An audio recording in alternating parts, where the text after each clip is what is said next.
Oh, by the way, I'm back at my parents' house right now. Could you prepare some steak for us? I'd prefer either filet mignon or a nice T-bone steak done rare. And of course with a side of mashed potatoes. What? No, that's so sudden. What's going on? Well, it's nothing special, right? I just thought it might be nice to visit my family after such a long time. Is there something else going on? Come on, why are you so suspicious? I'm not a bad person or anything. Looking at your past behavior, those words lack conviction. By the way, whatever happened to the Chanel bag I had at my parents' house? You took that, didn't you? What are you talking about? Did you even own a Chanel bag? That sounds so pretentious. It's probably the bag that ran away from you instead. Stop saying nonsense. That bag is really important to me and I want it back. It went missing right around the time you disappeared, and if I had left it behind, I would have noticed immediately. If I had lost it outside, I wouldn't have missed it, you know. Please stop falsely accusing me like that. If you keep saying things like this, my parents might get really angry, you know. It's amazing that you can still live with them after all that. I even talked to my in-laws about this, and this is the result. Oh, just stop being such a downer. I came here to celebrate with you guys. Celebrate? What for? Actually, I have some exciting news. I'm pregnant, so I'd like a little congratulatory gift. How about around 5,000? Pregnant? Congratulations, but wait a minute. If that's the case, shouldn't you avoid eating steak? Oh, that's not a problem at all. I don't have any morning sickness or anything. I feel great. That's not what I meant. You should really look into it more seriously. A child's life is at stake here. You have to think things through before you act. Is that something you can say? What? You once fell down the stairs and lost a child, didn't you? What are you even talking about when it comes to life? Is that something you can really throw at me? I didn't just fall on my own, you know. I can't stand how quickly you get worked up. Have you hit menopause already? Give me a break. I thought you were reaching out after such a long time, but you haven't changed at all. Of course not. This time I'm coming with my husband and I plan to receive congratulations from everyone before heading back. If you don't want me to stay too long, you better hand over that cash quickly. What is that supposed to mean? You really are selfish. I'll be there in about an hour, so see you soon. Can you please consider our plans too?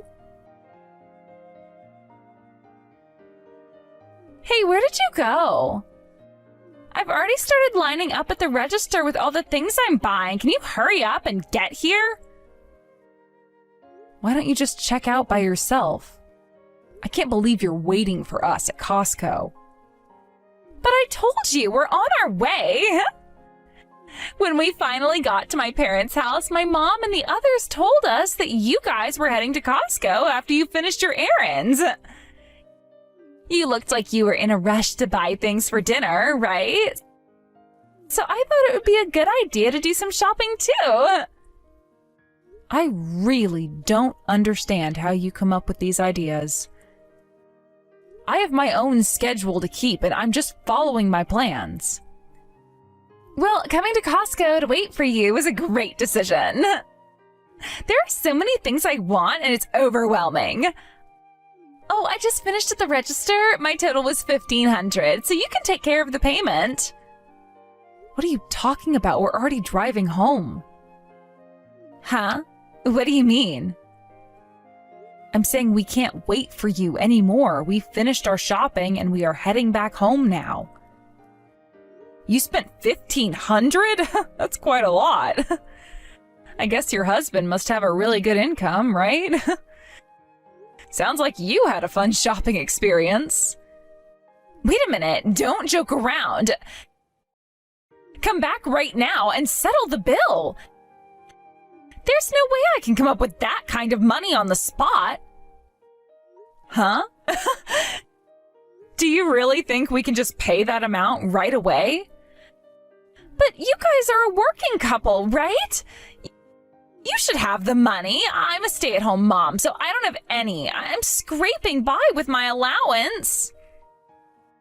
So what? That information doesn't matter to me. It's you who wants to do $1,500 worth of shopping, isn't it? If that's the case, why don't you use that little allowance of yours to buy what you want? Huh? The only thing you have going for you, you ugly old hag, is your money, right? You don't have any human rights because you can't pay.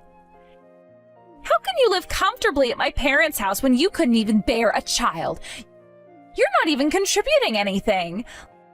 Living with them means you're saving on rent. Just consider it gratitude for me moving out. You're saying some pretty harsh things. You chose to be a stay-at-home mom. The people who work earn money because they're using their time, not to give money to those who don't work. Oh, come on. My husband is getting irritated. I told him you'd take care of the bill. If you say that, he might think it's strange, but your husband seems pretty reasonable. If he has any common sense, he wouldn't just fill the cart with $1,500 worth of stuff just because someone else is paying for it.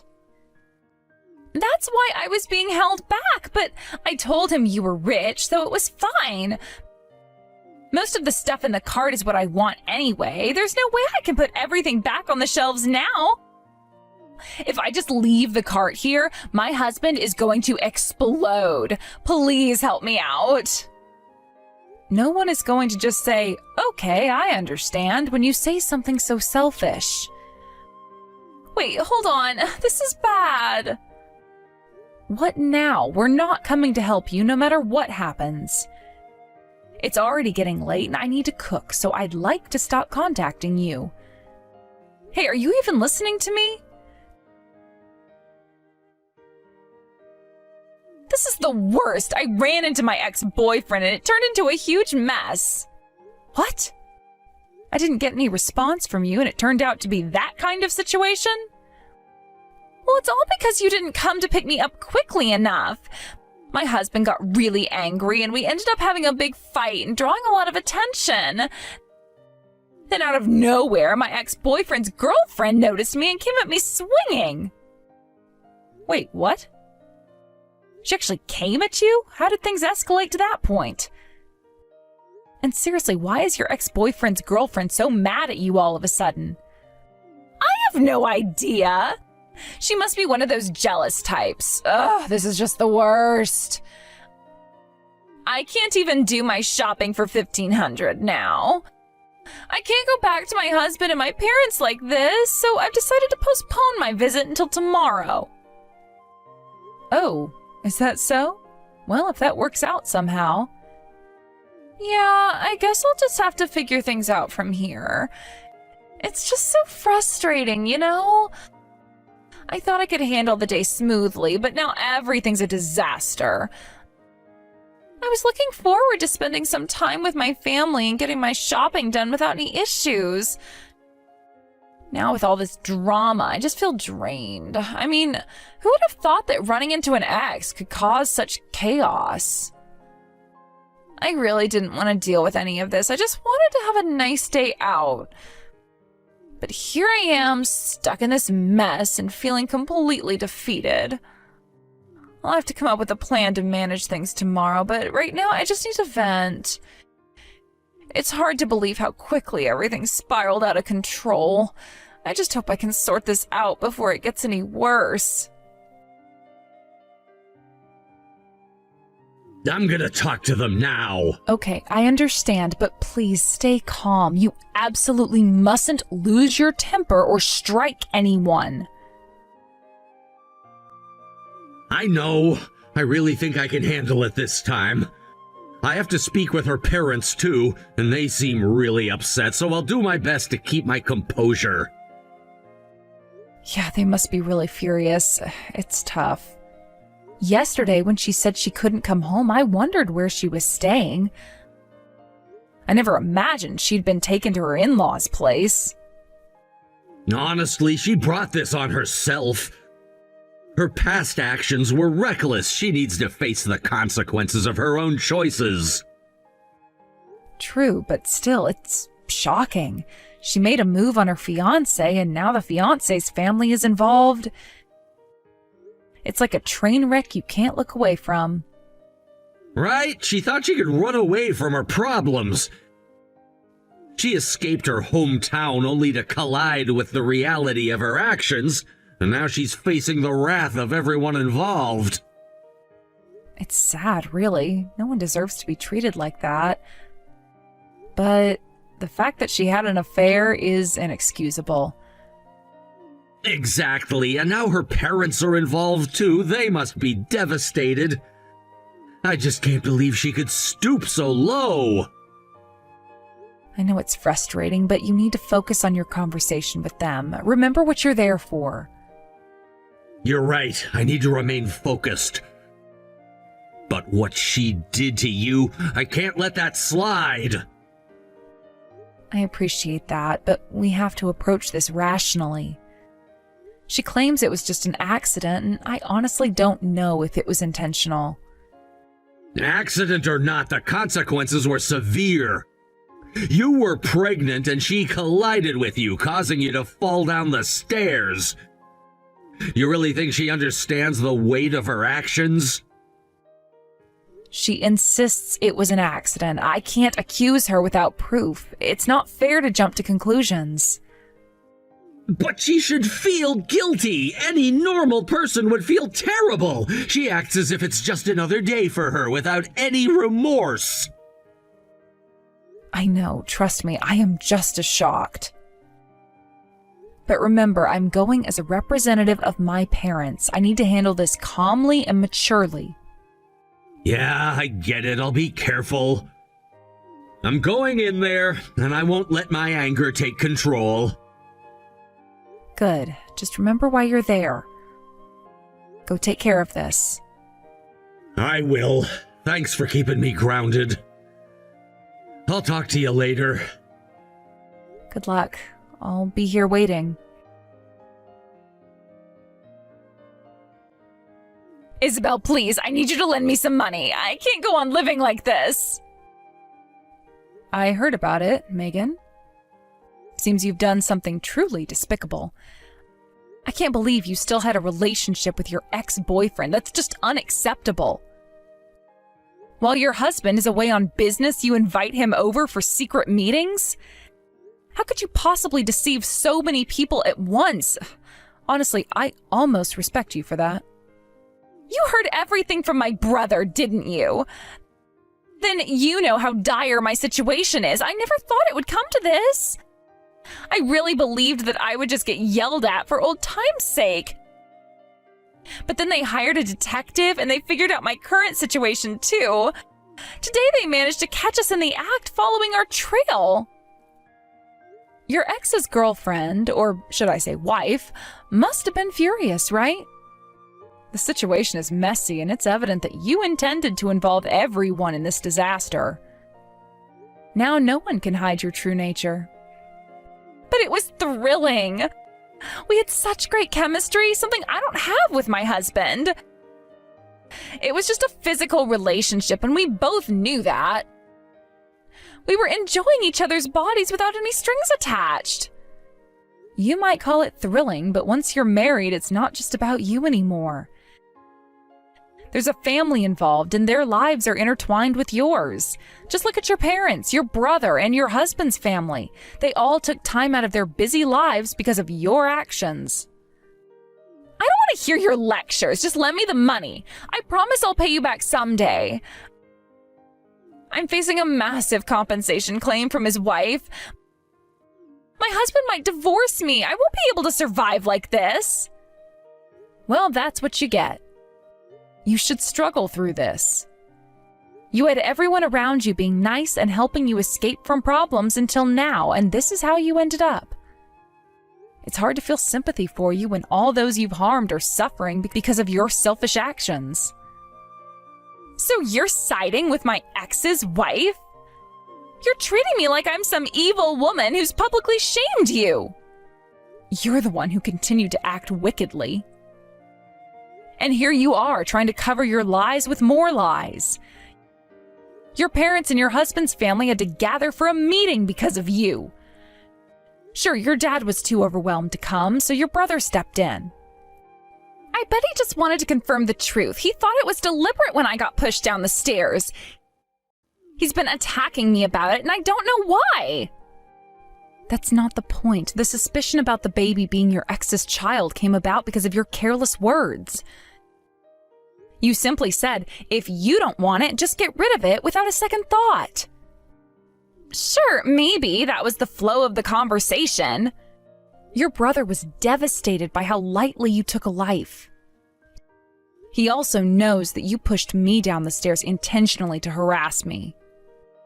Everyone around you has sensed something is off. We can't accuse you without proof, but it doesn't change how frustrated we all feel. I'm telling you, that was an accident. Besides, it's all in the past, so don't bring it up again. Even if it was an accident, you were involved in the loss of that child's life. You can't deny that. If you hadn't pushed me, perhaps that child could have been born healthy. I wish it didn't matter, but I wanted you to understand the weight of that responsibility. This is why your brother can't hide his anger anymore. I get it already. I'm sorry. I apologize for what happened back then. And regarding this baby, if a DNA test proves it's not my husband's child, what if it isn't? The child isn't responsible for your actions. But if my husband divorces me, I won't be able to raise this child. I can't earn enough money to support a child. Then the child will have to be raised by your husband. If it turns out to be his child, he's willing to take custody and raise the child without you. But what if it's not? Then you need to take responsibility and figure out what to do. You're an adult. Stop relying on others to bail you out. But I've never worked a day in my life. Exactly. You've looked down on others for too long. You told me once that my only redeeming quality was being able to earn money because I'm an ugly old woman. So what about you? What do you have? What? Everyone ages. Everyone becomes old. You won't stay young forever, and honestly, you're not that young anymore either. You've belittled working women for being housewives, but if your husband leaves you, what will you have left? Just another divorced woman with nothing to show for it? Do you have any skills or experience? What do you bring to the table? Don't say that! What am I supposed to do then? You're not helping! I don't have any obligation to help you after how you've lived your life. In fact, I resent you for taking that Chanel bag my mother bought me as a wedding gift. I already sold it. I'm sorry, I didn't know it was a gift. Even if it wasn't a wedding gift, that's irrelevant. I have plenty of reasons not to forgive you. You can't expect to get a pass just because I'm not shouting. I get it, but I don't have anyone else to turn to. Please, just help me this one time. I want you to know that I am pleased everything you hid has come to light. I hope everyone sees your true colors. A self-centered, worthless woman like you deserves to fall into hell. You're all heartless. You have no idea what it's like. I'm doing everything I can to protect this child, and all you do is judge me. You call that protection? Your actions show you couldn't care less about anyone but yourself. You don't deserve any sympathy or assistance. Megan was in a hurry, frantically making her way to her in-laws' home. The urgency in her steps spoke volumes about the turmoil she was feeling inside. It seemed that in her desperation, she resorted to an act of humility by performing a deep bow on the roadside, which is a traditional gesture of apology in Japanese culture. This act symbolizes not just an apology, but a deep-seated remorse for her past actions. However, despite her dramatic display of contrition, none of us, not my husband, nor my in-laws, nor I, could find it in our hearts to respond to her. We had all collectively chosen to shut ourselves off from her, building a barrier that was difficult to breach. In that moment, as she knelt on the ground, her face flushed with embarrassment and regret, we all pretended she was invisible. It was as if she had become a ghost of her former self, pleading for forgiveness while receiving none in return. Each one of us felt the sting of her previous actions, and our silence was a powerful statement of our disapproval and hurt. Time seemed to slow down as we stood there, grappling with our own feelings of betrayal and disappointment. Meanwhile, Megan continued her futile attempts to contact with us, to reach out, to mend the bonds that had been broken. As she knelt there, the atmosphere was heavy with unspoken words and unresolved feelings. It felt like an eternity, and after a while, it became clear that she was growing increasingly despondent. Perhaps, in a moment of clarity, she realized that her efforts were in vain. After a long pause, she eventually seemed to give up, slowly rising to her feet before turning away and disappearing from our sight. It was as if she was finally coming to terms with the reality that no amount of bowing or pleading could fix the rift she had created within our family. Not long after this emotionally charged encounter, we received news that Megan was pregnant. The results of the medical tests confirmed what many of us had feared. The child she was carrying was indeed my husband's. This revelation shook the very foundations of our lives, shifting the focus from the grievances and heartaches we had experienced to the life that was about to enter the world. In a sense, we found ourselves caught between the past and the future, grappling with a mix of emotions that were as complex as the situation itself.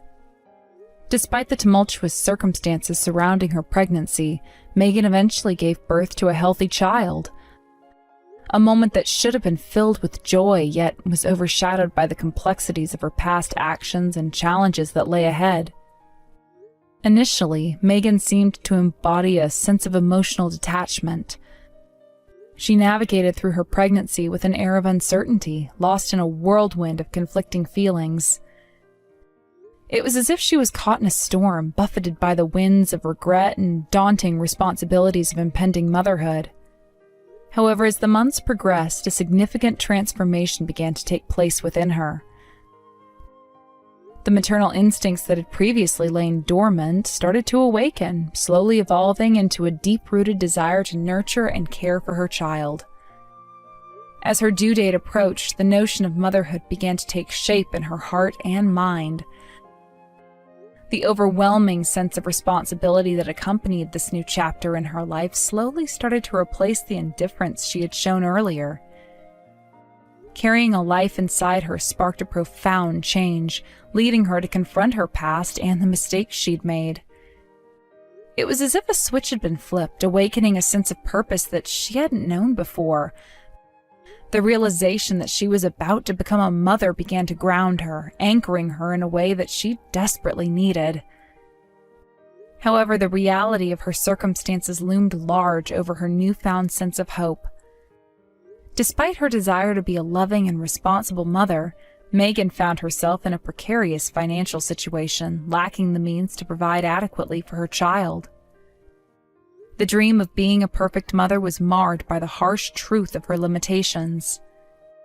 In a world that often equates success with material stability, Megan faced the painful realization that she was not in a position to offer her child the kind of life she had always envisioned. Faced with this stark reality, she ultimately made the heart-wrenching decision to surrender custody of her child to my husband, who had become my ex-husband at that point. This decision could not have been easy for her. It required her to confront the very core of her identity and the aspirations she had for herself as a mother. The depth of her emotions must have been profound, a tumultuous mix of sorrow, regret, and a flicker of hope for a better future. By recognizing her limitations and choosing to prioritize the well-being of her child, Megan demonstrated a level of selflessness that was commendable despite the painful nature of her choice. It was a decision born out of love and the acknowledgement that her child deserved the best possible chance at a stable and nurturing upbringing. In the months that followed, Megan embarked on a journey of personal growth and resilience. She dedicated herself to her work, pouring her energy into her job with determination and a newfound sense of purpose. Gone were the days of aimlessness. Instead, she embraced the challenges that lay before her, eager to build a life that would allow her to support herself and, eventually, her child. This transformation was not without its struggles. Megan faced numerous obstacles along the way, each one a test of her resolve. There were days when she felt overwhelmed by the weight of her responsibilities. Days when doubt crept in and whispered that she might not be strong enough to make it on her own. But with every setback, she found a way to rise, to push through the darkness, fueled by her determination to create a better future for herself and, someday, for her child. Recently, I learned that Megan had decided to visit us again. This time, she came with a sincere intention to apologize for her past behavior. It was apparent that she had taken the time to reflect on her actions and the pain they had caused, not only to my husband and me, but also to herself. Her journey toward redemption required an immense amount of courage, and I could sense that she was ready to face the consequences of her previous choices. In her letter to us, she expressed her heartfelt remorse and her desire for forgiveness. The note contained a promise that struck a chord with me. "One day I will repay you for the Chanel bag." This statement, while seemingly trivial at first glance, carried significant weight. It served as a reminder of the materialistic tendencies that had once defined her actions and decisions. By acknowledging this past debt, she signaled her willingness to confront the superficial aspects of her former life and embrace the deeper values that come with genuine relationships and responsibilities. As I read her letter, a mix of emotions washed over me. On one hand, I felt a sense of relief and hope that Megan was genuinely seeking redemption. The act of reaching out, of admitting one's faults and seeking to make amends, is a powerful step in the healing process. It was encouraging to see her take responsibility for her past mistakes. If she truly meant what she wrote and was sincerely reflecting on her actions, it filled me with a sense of joy and optimism for her future. Forgiveness is a complex and multifaceted process. While Megan's actions have caused considerable rifts in our family, the possibility of healing and rebuilding those connections was now on the horizon. It became clear to me that Megan had undergone a significant transformation, one that was not merely superficial but rooted in a deeper understanding of her role as a mother and a member of our family. Her journey toward redemption was filled with valuable lessons and moments of self-discovery.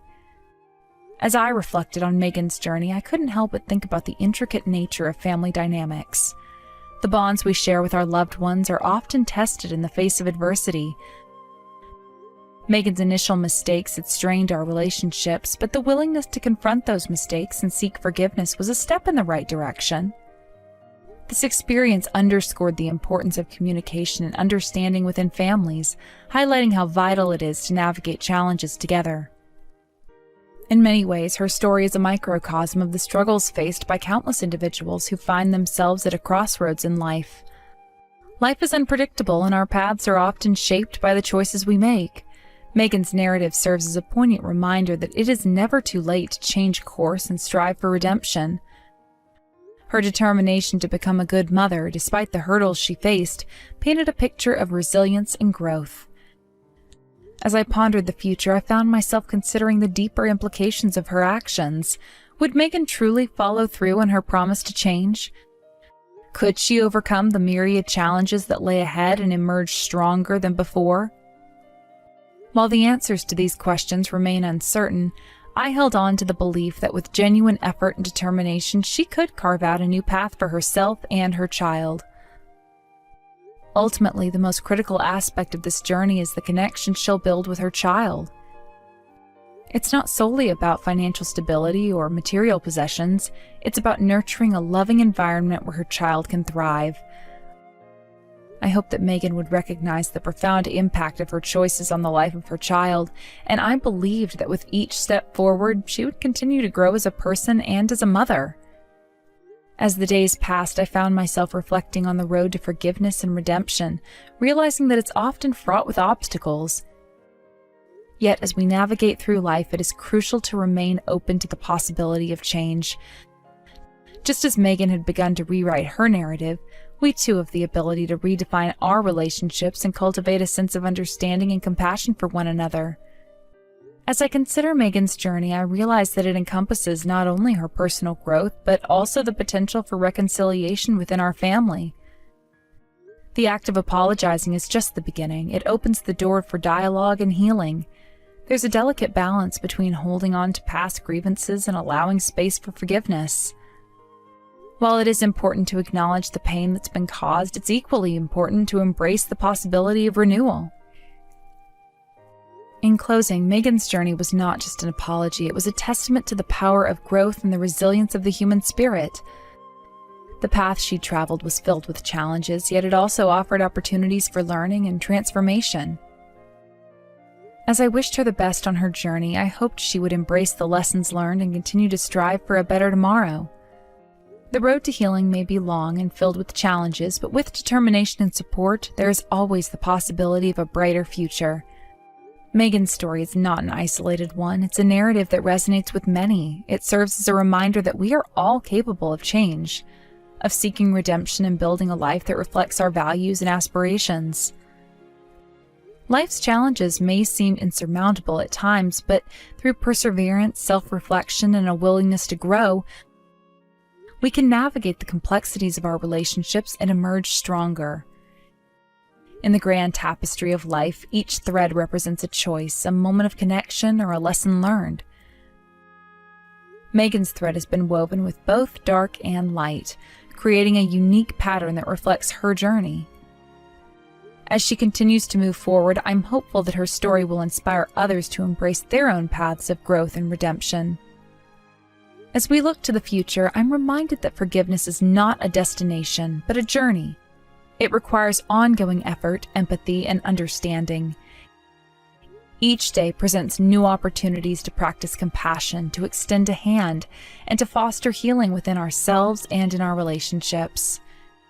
It's a commitment to nurture the bonds that unite us, recognizing that we are all imperfect beings, striving for connection and understanding. In conclusion, as Megan embarks on this new chapter of her life, I'll be rooting for her. I believe in her ability to grow, to learn, and to become the mother she aspires to be. The path ahead may be fraught with challenges, but it's also filled with hope, love, and the promise of redemption. As we navigate this journey together, I hold on to the belief that healing is possible, and that the bonds of family can be mended through understanding and compassion.